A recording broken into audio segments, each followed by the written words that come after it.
तुम मेरा धन भी ले लो, तुम मेरी संपत्ति भी ले लो, तुम प्यार से बोलो, मैं तुम्हें स्वतः ही दे दूंगा।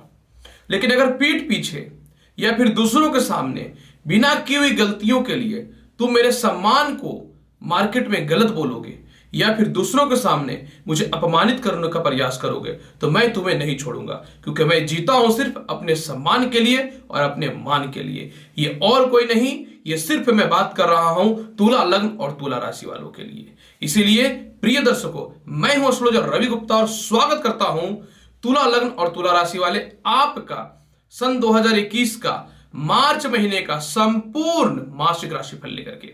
मैं आपको बताऊंगा तुला लग्न और तुला राशि वाले कैसा रहेगा मार्च का महीना, कौन सा उपाय कर लेना पूरे महीने आपको सफलता के रास्ते पे लेकर के जाएगा, और अगर ग्रहों की स्थितियों में कुछ परिवर्तन या अस्थिरताएं हैं तो कौन सा उपाय कर लेना आपके लिए बनाएगा आपको इस महीने सफल। तो चलिए सर्वप्रथम प्रारंभ करता हूं तुला लग्न और तुला राशि वाले महत्वपूर्ण तथ्यों के साथ। मैं आपको यह बताना चाहता हूं कि ये जो मेरी वीडियो रहेगी ये लग्न पे आधारित होगी, यानी आपके जन्म लग्न कुंडली में जहां पे लग्न लिखा हुआ है वहां पे पहला नंबर 7 से प्रारंभ होता है तो आपका तुला लग्न है। और अगर आपका लग्न पता है तो आप लग्न के हिसाब से ही अपनी भविष्यवाणी को सुनिए। अगर आपको अपना लग्न नहीं पता है तो आप चंद्र राशि या नाम राशि के हिसाब से इस भविष्यवाणी को समझ सकते हैं, सुन सकते हैं, उपाय कर सकते हैं। प्रिय तुला लग्न और तुला राशि वाले, सर्वप्रथम अगर गोचर जगत की बात मैं करना चाहूं तो वर्तमान में सूर्य आपकी कुंडली में 5वें घर कुंभ राशि में विराजमान है, जो 14 मार्च को जो है मीन राशि यानी छठे घर में चले जाएंगे। सूर्य एकमात्र ऐसा ग्रह है जो 5वें घर में और छठे घर में दोनों स्थान पे शुभ फल प्रदान करता है। यानी यह स्पष्ट हो गया कि आय स्थान का अधिपति सूर्य जो है पूरे महीने आपको धन की कमी नहीं करेगा, सम्मान में कमी नहीं करेगा, सरकारी कर्म क्षेत्रों में सफलताओं के रास्ते को निश्चित तौर पे खोलेगा और विदेश यात्राएं रिलेटेड लाभ देने की संभावनाओं को भी दिखाने वाला रहेगा। इसके अलावा जो है बुध जो है 11 मार्च को जो है कुंभ राशि में प्रवेश कर जाएंगे। वर्तमान में वह मकर राशि में है, यानी जब वो कुंभ राशि में आ जाएंगे तो त्रिकोण स्थिति में आ जाएंगे, यानी भाग्य के मालिक और द्वादश स्थान के मालिक जब त्रिकोण में आ जाएंगे तो 11 मार्च के बाद लॉटरी सट्टा जुआ से विशेष लाभ के योगों को बनाने वाला रहेगा। भाग्य उन्नति हेतु बहुत ही अच्छे अच्छे कदम उठेंगे, विदेश यात्राएं और एक्सपोर्ट इंपोर्ट से रिलेटेड विशेष लाभ देगा, और फाइनेंस इंडस्ट्री वालों के लिए तो जबरदस्त लाभ की संभावनाओं को बढ़ाने वाला रहेगा। 17 मार्च से आपके लग्न के स्वामी स्वयं जो है 5वें घर में बैठे हुए हैं, यानी 17 मार्च तक शुक्र जो है केंद्र त्रिकोण राज्यों को उत्पत्ति किए हुए हैं। लेकिन 17 मार्च से तुला लग्न और तुला राशि वाले शुक्र चले जाएंगे उच्च राशि मीन में छठे भाव में, जो आपको कर्ज की मुक्ति के साथ मान सम्मान और लोगों के मध्य में जो है प्रतिष्ठा की प्राप्ति करवाएगा। केस मुकदमा लिटिगेशन इन सभी महत्वपूर्ण कर्म क्षेत्रों से बचाने वाला रहेगा। अगर कुछ ग्रहों के युति के बारे में बात करूं तो मंगल और राहु 8वें घर में अंगारक योग बनाए हुए हैं। अंगारक दोष अच्छा नहीं होता है, क्योंकि अंगारक दोष में क्या होगा, क्योंकि 8वें घर में बैठा हुआ है तो पूरे महीने आपको जीवन साथी से मतभेद नहीं करना है, लव रिलेशन में किसी प्रकार की जो है अस्थिरताएं उत्पन्न नहीं करनी है, दूसरों के केस मुकदमों के लफड़े में या प्रॉपर्टी विवाद से रिलेटेड या ससुराल पक्ष से मतभेद में आपको नहीं पड़ना है, क्योंकि पूरे महीने आपको इस मामलों में सावधान रहना है और अपने स्वास्थ्य का विशेष ख्याल रखना है, खास करके जो कैंसर पेशेंट है। 11 तारीख से लेकर के 14 तारीख तक बुध आदित्य योग रहेगा, जो अत्यधिक शुभ और लाभकारी योग रहेगा, यानी अचानक धन लाभ और अचानक नौकरी में पदोन्नति का समय देखने को मिलेगा। 11 तारीख से 17 तारीख के मध्य में लक्ष्मी नारायण योग रहेगा, जो आपको सम्मान की प्राप्ति के साथ कुछ महत्वपूर्ण तथ्यों में केस मुकदमा, दाम्पत्य जीवन और लव लाइफ में सफलताएं देने वाला रहेगा। अब हम लोग पढ़ते हैं महत्वपूर्ण तथ्यों पे तुला लग्न और तुला राशि वाले।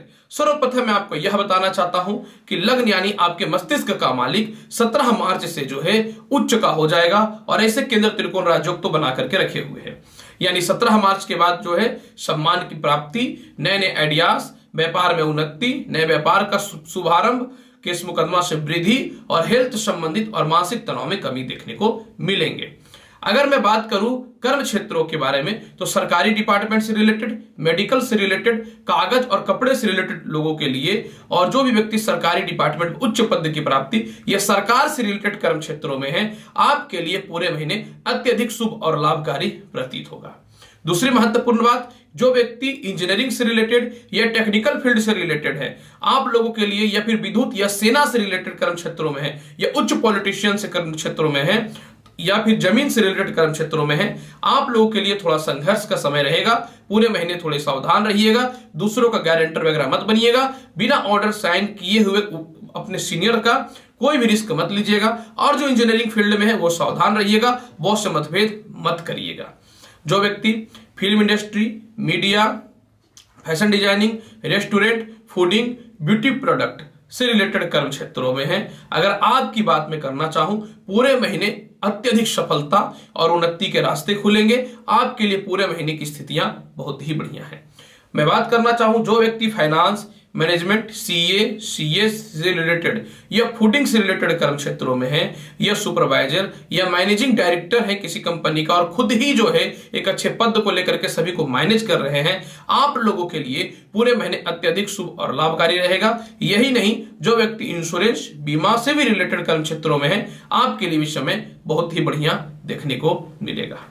जो व्यक्ति लोहा से रिलेटेड कर्म क्षेत्रों में है, शनि सजियों की उत्पत्ति किए हुए है और गुरु के साथ जो है नीच भगराज्यों की भी उत्पत्ति किए हुए है, तो लोहा से रिलेटेड, पेट्रोलियम पदार्थ से रिलेटेड, ठेकेदारी से रिलेटेड, लोहा से रिलेटेड, भूमि मकान वाहन के प्रोडक्ट से रिलेटेड यानी बिल्डिंग मटेरियल सप्लायर से रिलेटेड, ईट और ब्रिक्स से रिलेटेड कर्म क्षेत्र वालों के लिए पूरे महीने सफलता के रास्ते खुलेंगे। स्थितियों में बहुत ही सुधार देखने को मिलेंगे तुला लग्न और तुला राशि वाले। जो शिक्षण संस्थान से रिलेटेड है, स्पिरिचुअल है, या फिर जो व्यक्ति आर्किटेक्चरशिप से रिलेटेड या रिसर्चर से रिलेटेड कर्म क्षेत्रों में है, आयुर्वेदिक या होम्योपैथिक कर्म क्षेत्रों से रिलेटेड है, कृषि विभाग से रिलेटेड कर्म क्षेत्रों में है, या कृषि प्रोडक्ट से रिलेटेड कर्म क्षेत्रों में है, जो दवाइयों से रिलेटेड या फिर मेडिकल इक्विपमेंट से रिलेटेड कर्म क्षेत्रों में है, अगर आपकी बात मैं करना चाहूं तो पूरे महीने थोड़ा सा संघर्षमय जीवन रहेगा। लेकिन क्योंकि लॉर्ड बृहस्पति है, लेकिन इसके जो परम मित्र कह सकता हूं कि सूर्य की स्थिति अच्छी होने के कारण बल प्रदान होगा, यानी कहीं न तो कहीं पूरे महीने लाभ की स्थितियां उत्पन्न होंगी, यह विशेष तौर पे दिखता है। लॉटरी, सट्टा, जुआ और शेयर मार्केट से रिलेटेड कर्म क्षेत्र वालों के लिए 11 मार्च के बाद बल्ले बल्ले है। जो व्यक्ति गलत कर्म क्षेत्रों से रिलेटेड या फिर जो है समझ लीजिए कि सरकार से छुप करके किसी काम को करते हैं, उन लोगों के लिए भी 11 मार्च के बाद का समय अत्यधिक शुभ और लाभकारी प्रतीत हो रहा है। पूरे महीने धन में कमी नहीं होगी, इसका तथ्य मैं बताना चाहता हूं। आय के अधिपति सूर्य फिलहाल जो है 14 मार्च तक 5वें घर में रहेंगे, जो अपने आय स्थान को देखेंगे। अगर आय स्थान का मालिक आय स्थान को देखता है तो प्रबल राज्यों की स्थितियां उत्पन्न होती हैं। दूसरी महत्वपूर्ण तथ्य बात यह रहेगा कि धन स्थान के मालिक मंगल जो है वह अपनी 7वीं दृष्टि से स्वतः धन स्थान को देख रहे हैं, तो पूरे महीने धन की कमी तुला लग्न और तुला राशि वाले कहीं से भी नहीं रहने वाली रहेगी। और 14 मार्च के बाद आय स्थान के अधिपति जब 6ठे घर में चले जाएंगे तो आपको कर्ज मुक्ति के साथ में जो है हैवी लोन्स या फिर विदेश जाने के अच्छे योग बनेंगे, और बिजनेस पार्टनर में भी परिवर्तन होने के योग बनेंगे, बॉस से भी रिश्ते अच्छे होंगे, और इतने धन की प्राप्ति होगी कि बैंक बैलेंस में वृद्धि देखने को मिलेगा। और यह वही समय रहेगा जब आप चाहेंगे कि नौकरी में परिवर्तन भी हम कर लें। प्रेम संबंध और दाम्पत्य की बात अगर करना चाहूं, मैं प्रथम बार में ही यानी सबसे सर्वप्रथम मैंने आपको यह बात बताया था कि 7वें घर का मालिक मंगल 8वें घर में विराजमान है, अंगारक योग बनाए हुए हैं, यानी पूरे के पूरे महीने जो लोग ऑलरेडी दाम्पत्य जीवन में, बात को समझिएगा, वो लोगों को किसी प्रकार का शक का भावना उत्पन्न नहीं करना है।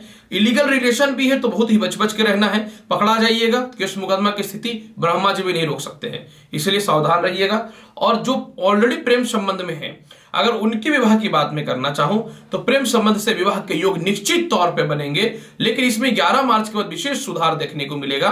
11 मार्च का प्रेम संबंध के साथ विवाह के योग देखने को मिलेंगे। अगर एक दूसरे के परिवार वाले नहीं मान रहे हैं तो वह भी मानना प्रारंभ कर देंगे।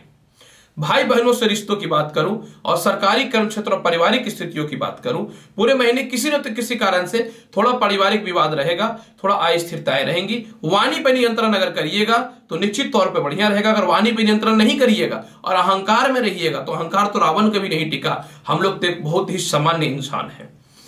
छोटे भाई बहनों से रिश्ते पूरे महीने थोड़े खटपट, रिश्तेदारों से थोड़े खटपट, अस्थिरताएं पूर्ण रहेंगी, लेकिन छोटे भाई बहनों से थोड़े से धन की प्राप्ति के साथ आय की स्थितियों में वृद्धि होगा।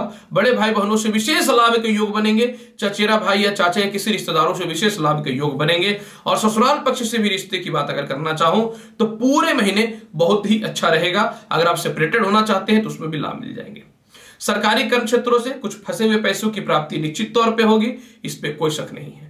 अगर आप वाहन प्रॉपर्टी लेना चाहते हैं तो पूरे महीने योग बहुत ही अच्छा रहने वाला है।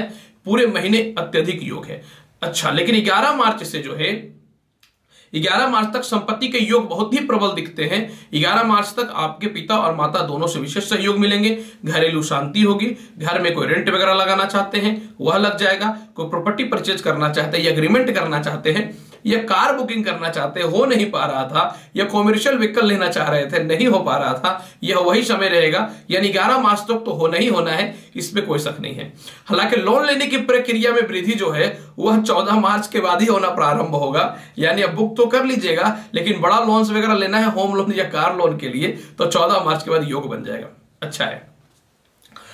शिक्षा संबंधित पूरे महीने बहुत ही अच्छे रहने वाले हैं, इस पे कोई शक नहीं है।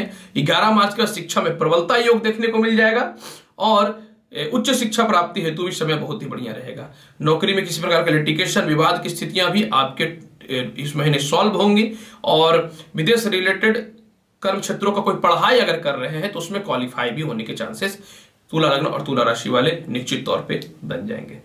जिनको संतान कंसीव करना है या संतान संबंधित किसी प्रकार की परेशानियां हो रही थी तो 11 मार्च के बाद संतान के योग में प्रबलता देखने को मिलेंगे। 11 मार्च के बाद हेल्थ की स्थितियों में भी विशेष सुधार देखने को मिलेंगे। पूरे महीने शत्रु आपसे घबराएंगे, शत्रु आपसे नहीं टकराएंगे।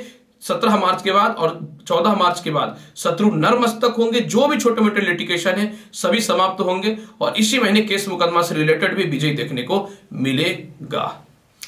अब मैं आपको बताता हूं तुला लग्न और तुला राशि वाले आपको मार्च महीने में कौन कौन सा उपाय करना चाहिए। सर्वप्रथम देखिए, मंगल और राहु अंगारक योग तो बनाए हुए हैं। अंगारक योग तो शुभ नहीं होता है, अतः मैं यही बोलना चाहूंगा कि पूरे महीने हनुमान चालीसा का पाठ तो करिए। लग्नेश को प्रबल करने के लिए जितना ज्यादा हो लक्ष्मी जी का पूजा कीजिए। लक्ष्मी जी को प्रत्येक दिन पूरे मार्च जो है ना आप लाल पुष्प चढ़ाइए और हर फ्राइडे के दिन नारियल, पानी वाला नारियल फोड़ करके उनको अर्पित करिए। उन्नति के रास्ते ही खुलने प्रारंभ हो जाएंगे। दूसरी महत्वपूर्ण बात, ऐसे तो शनि की ढैया तो चल ही रही है, फिर भी मैं बोलूंगा कि जितना ज्यादा आप शनि की उपासना करें, यानी हर शनिवार के दिन गरीबों को खिचड़ी खिला दीजिएगा। अगर ये नहीं कर पाइएगा तो गरीबों को काला तिल के लड्डू या फिर कुछ भी खिला दीजिएगा, काला गुलाब जामुन भी खिला दीजिएगा। बृहस्पति को प्रबल रखना बहुत ही जरूरी है, क्योंकि सरकारी कर्म क्षेत्र वालों से देख रहा हूं कि थोड़ी अस्थिरताएं हो रही हैं और मीडिया वगैरह से रिलेटेड थोड़ा सा संघर्ष देखने को मिल रहा है। खास करके मेडिकल फील्ड में भी अस्थिरताएं दिख रही हैं। वाहन से रिलेटेड कर्म क्षेत्र वालों के लिए भी अस्थिरताएं दिख रही हैं। तो मैं बोलूंगा कि पूरे महीने जो है आप विष्णु जी को जो है गुड़ और चने का दाल भोग लगाइए। आप चना के दाल ऐसे भी लगा सकते हैं और आप फुला करके भी भोग लगा सकते हैं, अंकुरित करके। ये उपाय करिए, बहुत ही बढ़िया रहेगा। अब मैं आपको बताता हूं कि एक महत्वपूर्ण उपाय जो आपको पूरे महीने लाभकारी देगा, और महत्वपूर्ण उपाय यही है कि पूरे महीने जो है सोमवार के दिन अगर आपको नारियल से बनी हुई कोई भी मिठाई मिल जाती है तो भगवान शिव को हर सोमवार को भोग लगा दीजिएगा, सारे रुके हुए काम बन जाएंगे। प्रिय तुला लग्न और तुला राशि वाले, मार्च महीने का संपूर्ण राशिफल मैंने बताया है। जो भी मेरे चैनल पर नए हैं मेरे चैनल को लाइक करिए, शेयर करिए, सब्सक्राइब करिए।